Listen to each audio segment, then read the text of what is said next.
یہ حیدر علی کے طاقتور بازوؤں کا ہی کمال ہے کہ وہ ڈوبتی ہوئی نیا کا کھیون ہار بنا اور اسے کھینچ کر کنارے تک لے آیا۔ میں حیدر علی کی بہادری کو پرنام کرتا ہوں اور اسے ہاردک شردھا یعنی دلی عقیدت کے جذبات پیش کرتا ہوں۔ راجا کرشنا کے دائیں ہاتھ پر وزیر اعظم نندراج کی نشست تھی اور بائیں ہاتھ پر حیدر علی بیٹھا تھا۔ مختصر سے وقفہ سکوت کے بعد راجا کرشنا نے حیدر علی کو فتح حیدر بہادر کا خطاب دیتے ہوئے اسے میسور کا سپہ سالار مقرر کر دیا۔ آج سے حیدر علی ہی مرہٹوں سے گفتگو کرنے کا مزاج ہوگا۔ حیدر علی کے سالار افواج مقرر ہونے پر نندراج نے بے حد خوشی کا اظہار کیا تھا کہ اس طرح اس کا ایک معتمد زیادہ طاقتور ہو گیا تھا، مگر جب راجا کرشنا نے مرہٹوں کے حوالے سے مذاکرات کے تمام اختیارات حیدر علی کو سونپ دیے تو اس کے چہرے کا رنگ بدل گیا۔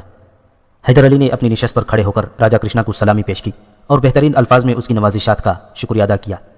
جواباً والی میسور بھی کھڑا ہو گیا اور اس نے اپنے ہاتھوں سے سونے کا ایک ہار حیدر علی کو پہنایا جس میں قیمتی ہیرے جگمگا رہے تھے۔ اس تقریب کے موقع پر سرکاری زندان خانے میں حیدر علی کی والدہ مجیدہ بیگم اور بیوی فاطمہ بیگم بھی موجود تھیں۔ رانی لکشمما رانی دیواجی منی نے ان دونوں کو بھی سونے کے ہار پہنائے۔ رانی کانتا حیدر علی کی اس ترقی کو برداشت نہ کر سکی اور اس کے سینے میں حسد کے انگارے دہکنے لگے۔ سپہ سالار کا عہدہ سنبھالتے ہی حیدر علی سب سے پہلے بیٹے کی تعلیم و تربیت کی طرف متوجہ ہوا۔ ٹیپو اب 4 سال کا ہو گیا تھا۔ اس وقت سری رنگا پٹنم میں سید اکرام بخاری کے فضل و کمال کی دھوم تھی۔ سید موصوف کا پورا خاندان دہلی میں آباد تھا۔ شاہان مغلیہ اس خاندان کا بہت احترام کرتے تھے۔ علمی اور مذہبی خدمات کے سلسلے میں مغل حکمرانوں نے سید اکرام بخاری کے بزرگوں کو بڑی بڑی جاگیریں بطور نظر پیش کی تھیں، مگر سید صاحب سارے عیش و آرام کو چھوڑ کر ریاست میسور میں مستقل طور پر مقیم تھے اور برسوں سے تبلیغ کا فریضہ انجام دے رہے تھے۔ سید صاحب نے سری رنگا پٹنم میں اپنا ایک مدرسہ بھی قائم کیا تھا، مگر وہ چند مخصوص بچوں کو ہی درس دیا کرتے تھے۔ حیدر علی نے اپنے معتمد شجاعت خان کے ذریعے سید اکرام بخاری کی خدمت میں یہ پیغام بھیجا کہ وہ ٹیپو سلطان کی تعلیم و تربیت کے لیے محل تشریف لے آیا کریں۔ حیدر علی کا پیغام سن کر سید صاحب غضبناک ہو گئے۔ ضرورت مند وہ ہے یا میں؟ علم اس طرح حاصل نہیں کیا جاتا، وہ میرے در پر سوالی بن کر کیوں آیا ہے؟ شجاعت خان لرز کر رہ گیا۔ اس نے ایسا باجبروت انسان آج تک نہیں دیکھا تھا۔ سید چٹائی کے فرش پر بیٹھے تھے، مگر لہجے میں شہنشاہوں سے زیادہ روب و جلال تھا۔ شجاعت خان نے واپس جا کر یہ سارا واقعہ سنایا تو حیدر علی خود حاضر خدمت ہوا۔ اس نے ٹیپو کی تعلیم و تربیت کے سلسلے میں سید اکرام بخاری سے درخواست کی۔ سید صاحب نے حیدر علی سے صاف صاف کہہ دیا کہ وہ ہر کس و ناکس کو تعلیم نہیں دیتے۔ پہلے میں دیکھوں گا کہ تیرا بچہ علم کی امانت کا بوجھ اٹھانے کے قابل بھی ہے یا نہیں۔ حیدر علی دوسرے دن ٹیپو سلطان کو لے کر سید اکرام بخاری کی درسگاہ میں پہنچا۔ سید صاحب بہت دیر تک ٹیپو کے معصوم اور نازک چہرے کو دیکھتے رہے، پھر بے اختیار اسے اپنے گلے سے لگا لیا۔ ہاں، میں اس پر اپنا خون جگر صرف کروں گا، یہ میرے علم کا بارے گراں اٹھا لے گا۔ سید صاحب نے دوران گفتگو کئی بار بڑے والہانہ انداز میں ٹیپو کو پیار کیا۔ یہ وہی بچہ ہے جسے میں برسوں سے ڈھونڈ رہا ہوں۔ آپ کسے ڈھونڈ رہے تھے؟ حیدر علی نے تعجب سے پوچھا۔ یہ تیرے سمجھنے کی باتیں نہیں ہیں، سید صاحب نے اسی قلندرانہ شان کے ساتھ جواب دیا۔ ان قریب ساری دنیا جان لے گی کہ میں کسے ڈھونڈ رہا تھا۔ ٹیپو کو سید اکرام بخاری کے مکتب میں داخل کرانے کے بعد حیدر علی نے اپنی بیوی فاطمہ بیگم سے کہا، میں نہیں جانتا کہ آنے والا دن میدان جنگ میں گزرے گا یا قبر میں کٹے گا۔ شوہر کی بات سن کر فاطمہ بیگم پریشان نظر آنے لگیں تو حیدر علی نے انہیں ٹوک دیا، تم ایک مرد جانباز کی شریک حیات ہو، میں اپنے ذاتی مسائل بیان کر کے تمہیں الجھانا نہیں چاہتا۔ تمہاری سب سے بڑی ذمہ داری یہ ہے کہ اپنے بچے کی نگہداشت پر پوری توجہ دو۔ خوش قسمتی سے ٹیپو کو سید صاحب جیسا کامل استاد میسر آ گیا ہے، اسے اس کی درسگاہ سے کبھی الگ نہ کرنا اور خود بھی سید صاحب کی خدمت میں حاضر ہوتی رہنا۔ تم انہیں اپنے ماں باپ سے بھی زیادہ شفیق و مہربان پاؤ گی۔ اس مختصر گفتگو کے بعد حیدر علی نے بیوی کو اپنے کمرے سے رخصت کر دیا اور پوری رات اس طرح ٹہلتا رہا جیسے اسے کوئی سنگین مسئلہ درپیش ہو۔ پھر صبح ہوتے ہی حیدر علی نے اپنی فوج کو سری رنگا پٹنم کے حدود سے نکل کر سیرا کے صوبیدار گوپال راؤ پر حملہ کرنے کا حکم دیا۔ یہ بڑا عجیب فیصلہ تھا۔ راجا کرشنا نے حیدر علی کو مرہٹوں سے سیاسی معاملات طے کرنے کا اختیار ضرور دیا تھا، مگر کسی کو یہ امید نہیں تھی کہ حیدر علی مذاکرات کے بجائے جنگ کا انتخاب کرے گا۔ فوج کی روانگی کے وقت راجا تو خاموش رہا، مگر وزیر اعظم نندراج کسی قدر ناگوار لہجے میں بول اٹھا، تم نے مجھ سے مشورہ کرنے کی ضرورت محسوس نہیں کی، میرے پاس وقت بہت کم ہے۔ حیدر علی نے اپنے گھوڑے کی طرف بڑھتے ہوئے کہا، مہامنتری اطمینان رکھیں کہ میں آپ کے مفادات کے خلاف کوئی کام نہیں کر رہا ہوں۔ یہ کہہ کر حیدر علی گھوڑے کی پشت پر سوار ہو گیا اور نندراج پریشان نظروں سے اٹھتے ہوئے غبار کو دیکھنے لگا۔ حیدر علی کی آمد کی خبر سن کر مراٹھا فوج بھی سری رنگا پٹنم کی طرف بڑھی۔ میسور کے برق رفتار سپاہیوں نے گوپال راؤ کو نصف فاصلہ طے کرنے نہیں دیا، یہاں تک کہ دونوں فوجیں چنپٹن کے مقام پر پہنچ کر خیمہ زن ہو گئیں۔ اسی رات حیدر علی کے لشکر نے ایک خوفناک شب خون مارا۔ مراٹھا فوج اپنا سارا ساز و سامان اور بہت سی لاشیں چھوڑ کر بھاگ کھڑی ہوئی۔ بالآخر چنپٹن کی شکست نے گوپال راؤ کو مجبور کر دیا کہ وہ ریاست میسور کے تمام علاقے خالی کر کے سیرا کی طرف لوٹ جائے۔ حیدر علی کا یہ دوسرا بڑا کارنامہ تھا جس کے باعث پورے میسور پر اس کی ہیبت چھا گئی۔ والی میسور اسی موقع کی تلاش میں تھا۔ راجا کھنڈے راؤ اور رانیوں کے درمیان خفیہ مشورے ہو گئے۔ ان سب کے نزدیک نندراج اور دوسرے وزیروں سے نجات حاصل کرنے کا یہی موسم تھا۔ آخر ایار کھنڈے راؤ نے ایک ایسی ترکیب ڈھونڈ نکالی جو نندراج کے اقتدار کے خاتمے کا سبب بن گئی۔ کھنڈے راؤ پونا کے دربار میں ایک طویل عرصہ گزار چکا تھا، اس لیے حکومت کے بہت سے رازوں سے واقف تھا۔ اس نے ایک ماہر کاریگر سے پیشوا بالاجی باجی راؤ کی مہر بنوائی، پھر مرہٹی زبان میں راجا کرشنا کے نام ایک فرمان تحریر کیا۔ گوپال راؤ میرے ہی حکم پر میسور کے تمام علاقے خالی کر کے سرا کی طرف واپس لوٹ گیا ہے۔ اگر تم اپنی سلامتی چاہتے ہو تو نندراج اور دوسرے وزیروں کو فوری طور پر برطرف کر دو۔ نافرمانی کی صورت میں سری رنگا پٹنم میری پہنچ سے زیادہ دور نہیں ہے۔ پیشوائے پونا بالاجی باجی راؤ کا جعلی خط لے کر کھنڈے راؤ حیدر علی کے پاس پہنچا۔ حیدر علی نے کئی بار اس خط کے ایک ایک حرف کو سنا اور پھر پونا کی سرکاری دستاویز کے ساتھ تنہائی میں نندراج سے ملا۔ وزیر اعظم میسور کو پہلے تو اس بات پر یقین ہی نہ آیا، مگر جب خود اس نے بالاجی باجی راؤ کا حکم نامہ پڑھا تو سر سے پاؤں تک پسینے میں نہا گیا۔ آپ مطمئن ہو کر اپنی جاگیر پر چلے جائیں، حیدر علی نے نندراج کو مخلصانہ مشورہ دیتے ہوئے کہا۔ میں آپ کی جان و مال اور عزت و آبرو کی ضمانت دیتا ہوں۔ اس وقت میسور کو بچانے کی یہی ایک صورت ہے کہ آپ استعفیٰ دے دیں۔ حالات سازگار ہوتے ہی دوبارہ آپ کو وزارت عظمیٰ کا منصب پیش کر دیا جائے گا۔ مجبوراً مہا منتری نندراج، اس کے چھوٹے بھائی دیوراج اور دوسرے منتریوں نے اپنے اپنے استعفے پیش کر دیے اور حیدر علی نے ان سب سے اسناد وزارت لے کر راجا کرشنا کے حوالے کر دیے۔ جس روز نندراج ستی منگل کی طرف روانہ ہوا، اسی رات راجا کرشنا نے کھنڈے راؤ اور اپنے چند خاص مصاحبوں کے ساتھ سری رنگناتھ کے مندر میں بڑا ہنگامہ خیز جشن منایا۔ یہ سری رنگا پٹنم کا سب سے بڑا مندر تھا اور اسی مندر کے طویل و عریض خانے میں راجا کرشنا اپنے خفیہ منصوبے بنایا کرتا تھا۔ میسور کی رعایا اسے ایک ہمدرد اور نیک دل حکمران کی حیثیت سے جانتی تھی، مگر درپردہ وہ انتہائی ظالم اور اوباش انسان تھا۔ اس نے مندر کے شریف النفس پجاری سوامی دیانند کو قتل کرا کے میسور کے ایک شعبدہ باز بھیرومل کو اس اعلیٰ منصب پر پہنچایا تھا۔ بڑے پجاری کی جگہ حاصل کرتے ہی بھیرومل نے راجا کرشنا کے حکم پر مندر سے ملحق کئی سرنگیں اور تہخانے تعمیر کرائے تھے کہ اگر کبھی حکمران خاندان پر برا وقت پڑ جائے تو زیر زمین پناہ گاہوں کو استعمال کر کے دشمنوں سے محفوظ رکھا جا سکے۔ ان تہخانوں میں ایک خاص کمرہ راجا کرشنا کے لیے وقف تھا۔ دوہری شخصیت رکھنے والا میسور کا یہ حکمران اکثر راتوں کو اسی کمرے میں داد عیش دیا کرتا تھا۔ بھیرومل کے سینکڑوں چیلے جوگیوں کے بھیس میں نگر نگر گھومتے اور خوبصورت لڑکیوں کو اغوا کر کے انہی زمین دوز عشرت قدوں میں پہنچا دیتے۔ راجا کرشنا رعایا کے سامنے دیوتاؤں کی پوجا کرتا اور پھر سوامی بھیرومل کے کمرے سے گزر کر اس تہخانے میں چلا جاتا جو رات کے اندھیرے میں بھی راجا اندر کے اکھاڑے کی طرح روشن رہتا تھا۔ یہاں وہ جی بھر کر شراب پیتا اور اپنی پسندیدہ لڑکی کو بے آبرو کر کے وحشیانہ قہقہ لگاتا۔ پھر وہ بدنصیب لڑکی دیوداسیوں کی طویل قطار میں شامل کر دی جاتی اور زندگی بھر حکومت کے دوسرے اہلکاروں کی خدمت کرتی رہتی۔ نندراج اور دوسرے وزیروں سے نجات حاصل کر کے راجا کرشنا سری رنگناتھ کے مندر میں پہنچا اور اس نے بھیرومل سے کھنڈے راؤ کا تعارف کراتے ہوئے کہا، سوامی، یہ ہے میرا دماغ جس نے نندراج اور اس کے ساتھیوں کو مگرمچھ کی طرح نگل لیا ہے۔ آج میں اس کی بدولت آزاد ہوا ہوں۔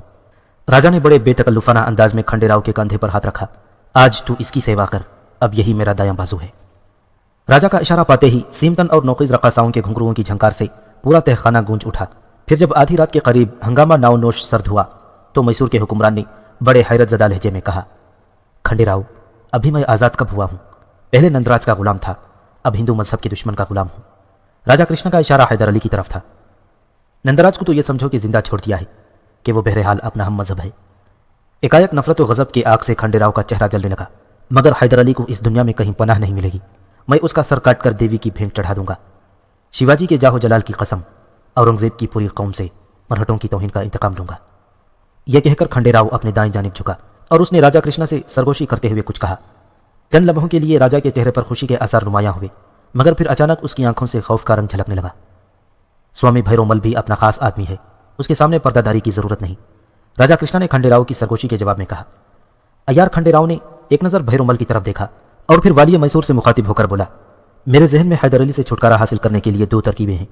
ایک یہ کہ اس کے بیوی بچے کو قتل کر دیا جائے، پھر وہ آہستہ آہستہ خود ہی مر جائے گا۔ نہیں کھنڈے راؤ، راجا کرشنا نے انتہائی خوفزدہ لہجے میں کہا، تو حیدر علی کو جانتا نہیں، اگر اس کی بیوی اور بچہ ہلاک ہو گئے تو پھر نہ جانے ہر گھر سے کتنی لاشیں اٹھیں گی، ہو سکتا ہے کہ وہ پوری ریاست ہی کو شمشان بنا ڈالے۔ مہاراج، آپ اس کے بیوی بچے کو قتل کیوں نہیں کرتے؟ ایکایک بھیرومل درمیان میں بول اٹھا، میرے یہ چیلے کس دن کام آئیں گے؟ حیدر علی کے بیٹے کو بھی کوئی کنواری لڑکی سمجھ کر اغوا کر لیں گے، پھر بازی آپ کے ہاتھ میں ہوگی۔ بھیرومل کے چہرے پر بڑی بے حیائی اور صفا کی برس رہی تھی۔ خاموش رہ سوامی، راجا کرشنا نے بھیرومل کو ڈانٹتے ہوئے کہا، تو نے میسور کے سپہ سالار کے بیٹے کو کسی مزدور و کسان کی لڑکی سمجھا ہے؟